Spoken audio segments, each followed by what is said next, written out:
Hello and welcome to this exciting journey into the world of deep learning and PyTorch.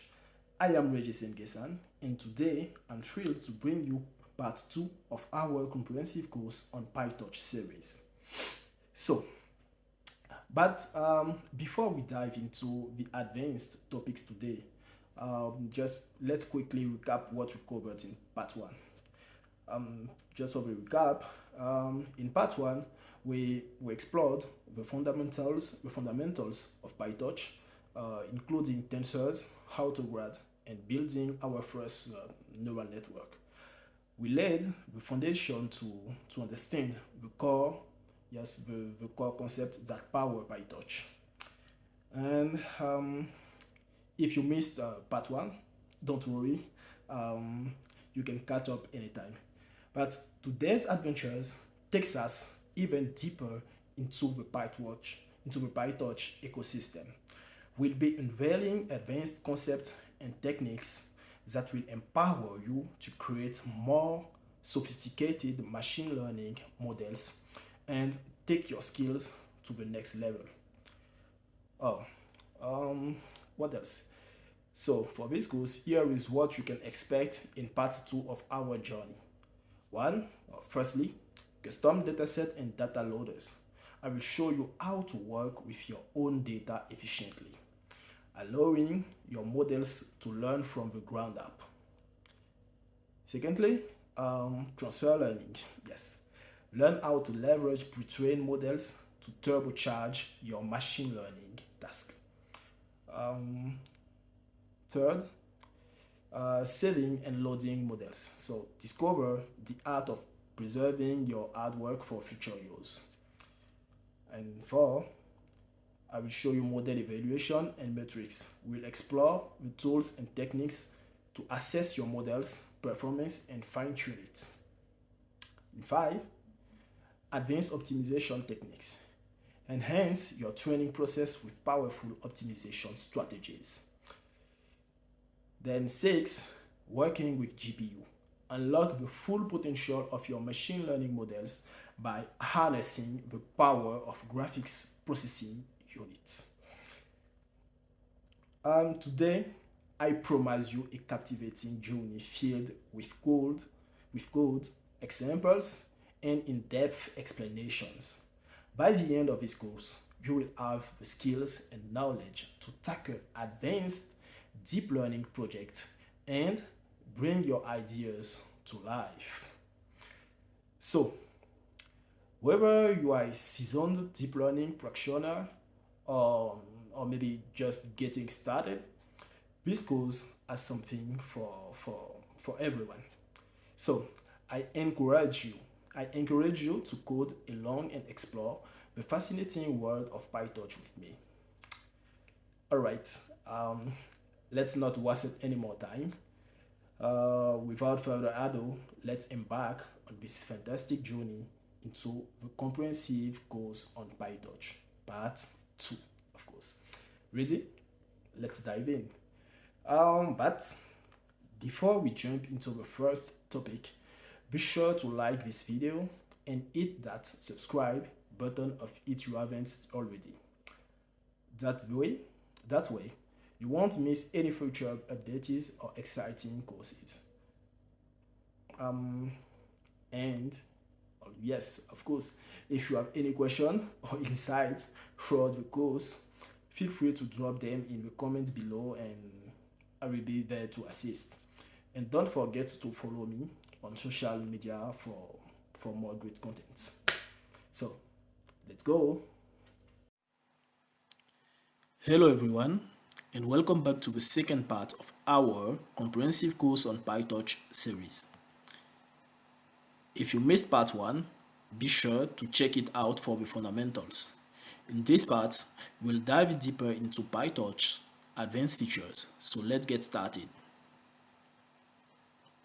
Our journey Our journey begins with custom datasets and data loaders. Understanding how to work with your own data in PyTorch is essential. We'll define custom datasets and data loaders for efficient data processing. A custom dataset in PyTorch is a user-defined dataset class that inherits from the torch, this one, for the torch.utils.data.dataset. It allows you to load and organize data specific to your application for training and testing. So, here is a code snippet to define a custom dataset. It's a user-defined class, like I said. Let's remind you, just remember, like I said, it's a user-defined class that inherits from torch, utils, data from dataset. This allows you to load and organize data specific to your application, like I said before.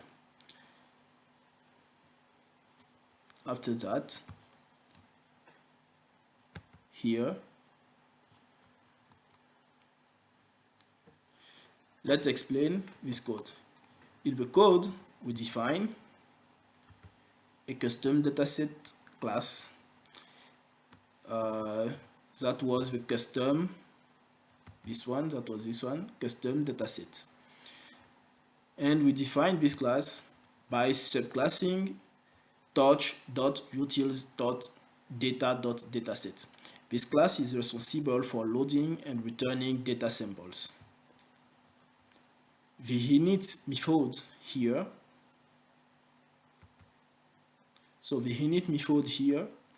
initializes the dataset with data and labels. Optionally, a transform argument can be provided for data processing or augmentation. Here, the length method returns the total number of samples in the dataset.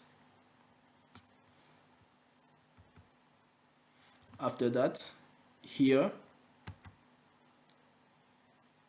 the getItem method is responsible for retrieving a data sample at a given index.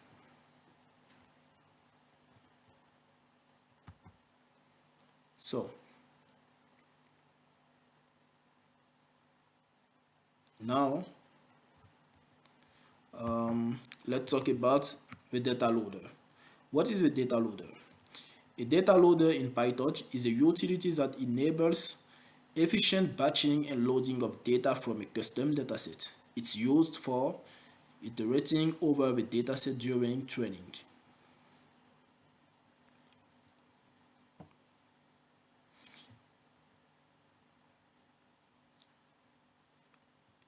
So now we have an example of data loader. In this example, we set the batch size and enable shuffling. Here, in this code, you can see that we have a custom dataset variable, and we have custom dataset that take data, labels, transforms,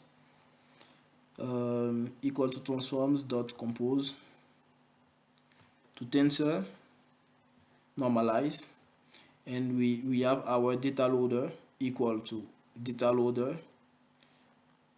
that take custom datasets and batch size and shuffle. Let's explain this code. In this code, we create a data loader called data underscore loader for a custom dataset called custom underscore dataset. The batch size parameter, this one, excuse me. So the batch size parameter specifies the number of samples to include in each batch, making it easier to process mini batches during training. The shuffle parameter here, this parameter randomizes the order in which data is presented to the model, which helps improve training performance. So now, next up, we have transfer learning. It's a powerful technique that allows you to leverage pre-trained models for your own task. Let's explore how to do that.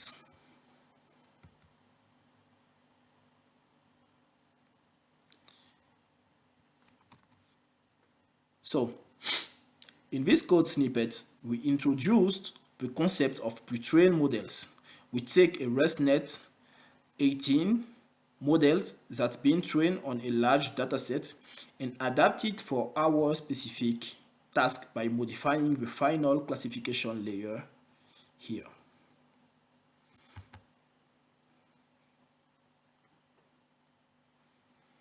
Let's explain more this code. So we adapt, as I said before, we adapt the model for our specific task by modifying the final classification layer. In this case precisely, we replace it with a new fully connected layer with num underscore classes here. So we replace it with this new fully connected layer. We replace this new fully connected layer with a num classes output unit. Now, let's talk about fine-tuning. But fine-tuning is where the magic happens. We use a small learning rate to train the model further on our specific task. This is how you make a pre-trained model your own.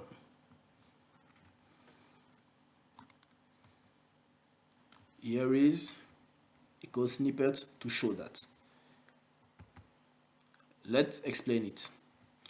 To fine-tune a pre-trained model, we specify an optimizer with a lower learning rate and a loss function suitable for the new task. Then, we train the model for a specific number of num epochs, and during each epoch, we iterate over many batches of data, compute the loss, perform backpropagation, and update the model's weight.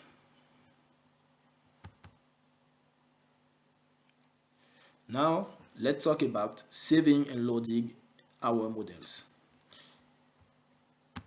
How to save the models?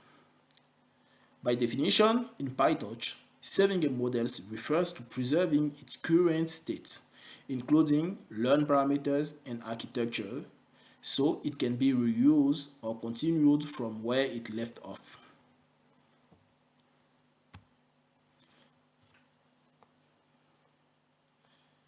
Let's take a look on this code snippet.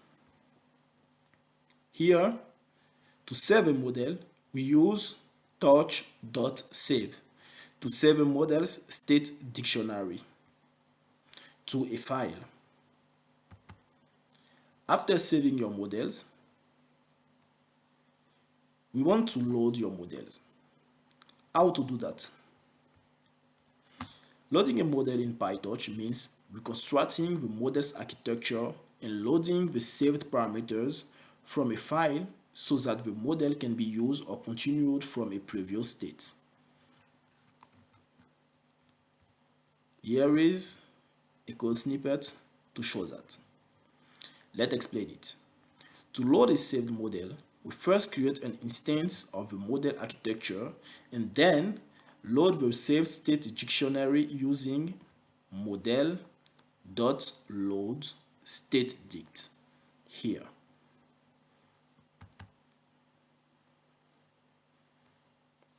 After that, it's crucial to call model.eval after loading to set the model in evaluation mode. Well, because now we'll talk about model evaluation and metrics. Model evaluation is a process of assessing the performance of a trained model on a separate dataset, often using metrics such as accuracy, precision, recall, and F1 score. Here is a code snippet to show that. Let's explain it again. In this code, we evaluate the model's accuracy using a validation dataset. And the model's predictions are compared to the ground truth labels to determine the number of correct predictions. Now, let's talk about advanced optimization techniques in PyTorch. Firstly, let's talk about the learning rate scheduling. Learning rate scheduling involves adjusting the learning rate during training to improve convergence. It's often used to start with a high learning rate and then decrease it over time. Here is a code to show that. In this example, we create a learning rate scheduler using lr scheduler.step.lr. The step size here, the step size parameter here controls how often the learning rate is reduced, and the gamma parameter here specifies the reduction factor.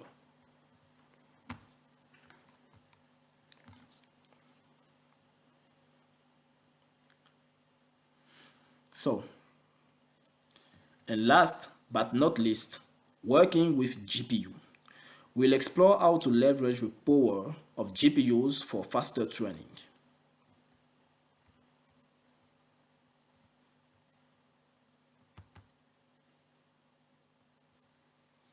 So,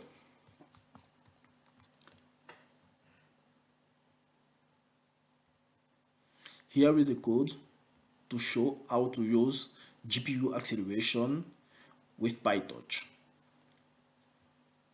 Let's explain it. Firstly, we check if a GPU is available using torch.cuda.is_available. If a GPU is available, we set the device to the GPU and then we move the model and data to the GPU using model.toDevice here. And input.toDevice here.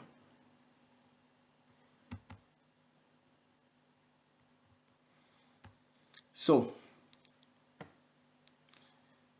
that's a wrap for part 2 of our advanced course on PyTorch.